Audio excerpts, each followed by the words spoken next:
Yahoo! Hello, hello, hello mga masters! Nandito na naman tayo ngayon sa park. And of course, hello po mga ka-G. Si G po natin ay wala naman dito ngayon, di ba?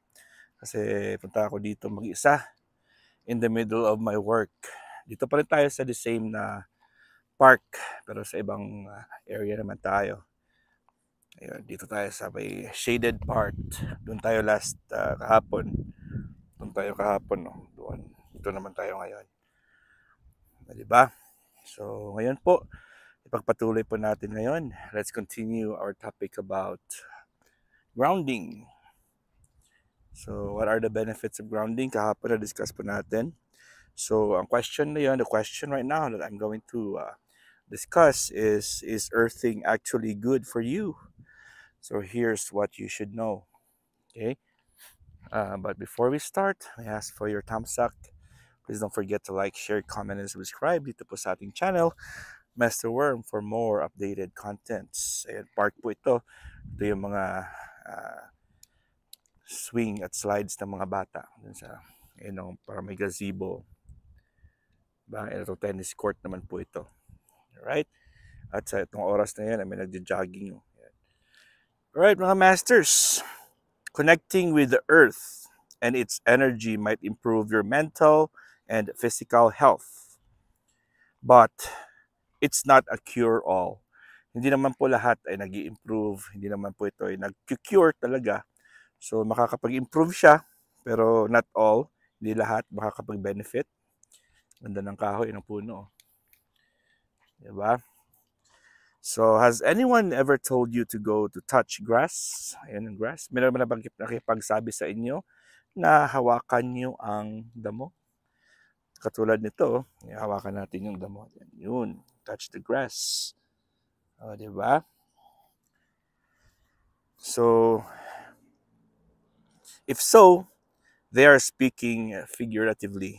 So, encouraging you to get offline and reconnect with the real world. Oy, sa mga YouTubers dyan na hindi na po lumalabas, dyan na lang po kayo sa loob ng kwarto nyo. Nako, you need to listen to this. It's really important that we have to get in touch with Mother Nature.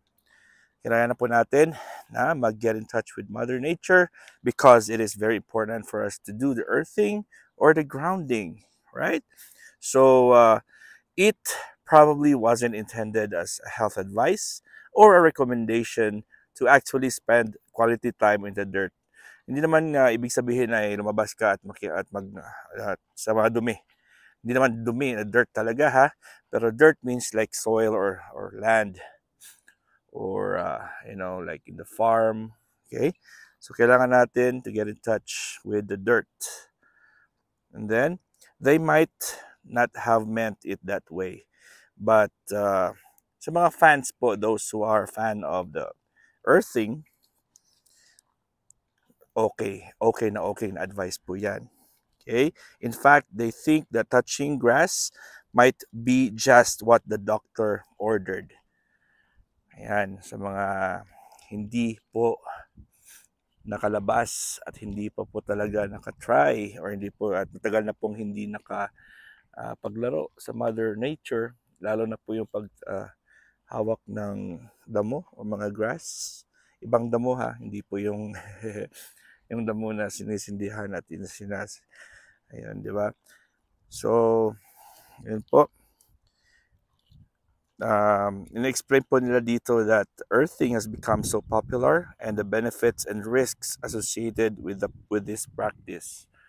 So, very important po ang earthing. So, earthing's safe for most people and may have a positive impact on your physical and mental health. But until there's more research on the topic, so marami po silang mga topics about that. Okay, it should always be complement to, not a replacement for. So dagdag lang po yan natin.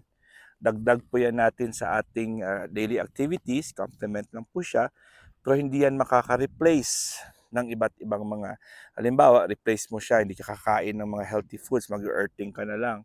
Hindi ka matutulog, mag-earthing ka na lang. No? That's not a good idea.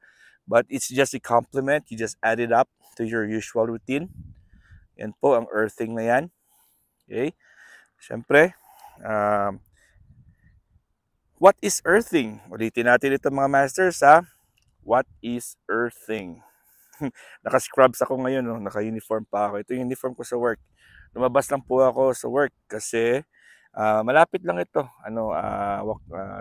Mga 2 minutes driving lang po ito sa aking clinic, sa aming clinic. Kaya lumabas ako kasi wala pa akong content. Okay, earthing is about having direct skin contact with the surface of the earth. Skin contact. Whether it is bare feet, your hands, or any part of your body. So hindi natin na-experience ito kahapon and 2 days ago ng earthing. Yun, di ba? Sana may kasama ako dito, no? Holding hands dito po sa ilalim ng puno. Hindi naman ito balete. Ba't may parang may tuko?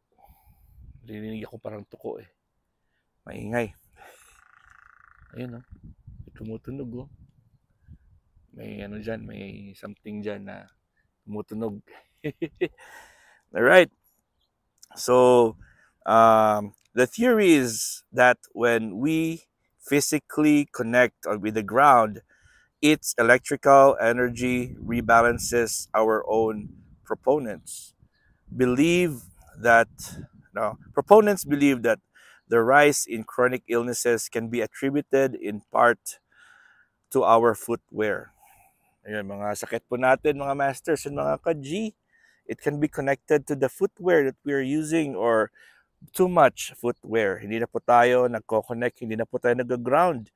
Kumbaga, gamit ka lang ng gamit ng cellphone mo, hindi mo na charge. Yan po yung ibig sabihin nito. So, most of us, as soon as we wake up, we wear shoes, we wear slippers, and the slippers are made of plastic. Some of them are rubber. Some of them are no longer like they are energy energy stopper. Hindi na po nagko-connect. Hindi siya conductor ng energy. Kumbaga, once na gamitin mo yan, plastic, siyempre hindi na siya mag-ground, hindi siya mag-create ng ground sa ating sa Mother Earth, sa Mother Nature, di ba? So pag hindi na siya maka-create ng ground, edi mas marami hindi tayo makakapag-grounding, di ba? Parang sasaksak ka ng iyong charger sa saksakan, pero may plastic. O di ba? May plastic po siya. So hindi siya talaga magcha-charge ang inyong cellphone. Parang ganun. It's like that, right? Okay, so they point out that we've just recently started wearing shoes with rubber, okay, soles, which don't conduct electricity. Ayan po, kakasabi ko lang. Okay, so mga sapatos natin ay may rubber. Rubber talaga ang usual na mga gawa ng ating sapatos at tsinelas. Kaya po hindi siya magko-conduct. Hindi na po siya magko-conduct ng electricity from the ground to our feet or to our body. Umupo ako dito. Ayan. Ayan, wala namang tao. Di ba? So, ayan po ang nangyayari. They don't conduct electricity. So, part of the argument is that when removed that contact from the earth, which is making us unwell. So, hindi na po tayo nagko-contact sa earth dahil po sa ating mga sapatos, tsinelas na ginagamit. Okay? And modern earthing is the new twist on widespread belief in the healing potential of the earth. Practitioners of the TCM, or traditional Chinese medicine, therapy of reflexology, sometimes walk barefoot to stimulate the flow of energy. So, pinapalakad kami. Lumalakad ako ng barefoot. Usually, pag ako po ay sa umaga, dito, lalo na. Pero ngayon po, nakasapatos po ako. Dahil po ay nasa work po ako, hindi ako nakapag-barefoot. Pero one of these days, papakita ko sa inyo yan. Pero ginagawa ko yan halos 3 times a week. Pero ngayon, hindi ako kasi siyempre, lumabas lang po ako sa aming clinic. Okay? So, sometimes walk barefoot to stimulate the flow of energy throughout the body. Being barefoot is also a feature of any indigenous cultures around the world. So, syempre, sa mga indigenous na mga countries or areas of the world wherein they still are nomadic, some of them are like they still have a very simple life. They don't wear any slippers or shoes. Some of them don't even wear clothes, and they cook still the natural way using fire and, of course, those natural cooking utensils. And of course, they sometimes they eat whatever they find around them, like vegetables, fruits, and the animals that they hunt. Okay, so barefoot is also and several religions require devotees to remove their shoes to pray or enter a place of worship. So these ideas had been in the air in another form or another, or for a long time, but the specific practice of earthing has been having a moment since 2022. So 2022 po talaga ito nagiging mas acknowledged because there were a lot of sicknesses and the illnesses that rose or that they have discovered because of that. We don't anymore do the earthing and the grounding. Okay, so when it became a hot topic on social media. Alright, mga masters and mga ka-G, hanggang dito lang muna tayo. At maraming salamat talaga sa inyong full love and support, syempre sa ating G. So it's the end of the month. Next week, tomorrow po, we'll try to have a different setup sa ating mag-re-set up at tayo ng ating format ng ating G and Daddy. I hope na makapag-isip ako ng mas magandang idea. Alright, mga masters and mga ka-G, maraming salamat and God is great. Yahoo!